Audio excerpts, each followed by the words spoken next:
بلڙي शाह ڪريم भरिसां सैयद आसिफ अली शाह जे ज़रعي فارم लॻ Toyota Corolla car سمن नाले में किरी पई, जंहिंजे नतीजे में कार हलाईंदड़ 14 साला नेगर ज़ीशान जत पुटु अब्दुल हकीम जत फौत थी। घर वारनि खे छॾण लाइ पाण कार ड्राइविंग करे रहियो हो त घर वारनि खे छॾे वापसि अची रहियो हो त कार संदसि कंट्रोल मां निकिरी वई ऐं ड्रेनेज वारी टुटल सिम नाले में किरी पई, जंहिंजे नतीजे में हू पाणी में ॿुॾी फौत थी वियो।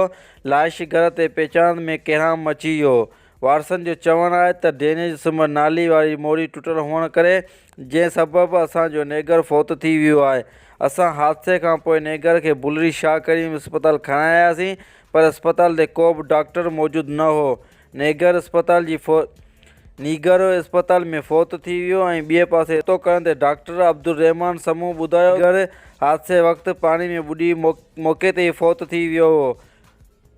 कुझु ॾींहं अॻु हादसे में फौत थींदड़ ज़ीशान जत जो चाचो रोड हादसे में सबबु कराची जे अस्पताल में दाख़िल हो, जेको राति ज़ख़्मनि जा सूर न सहंदे फौत थी वियो, जॾहिं त ॿिन्ही ॼणनि जी फौतगी थियण ते ॻोठ में सोग वारो माहौल छाइल आहे। दिलनवाज़ बुलड़ी शाह करीम, शाहीन न्यूज़।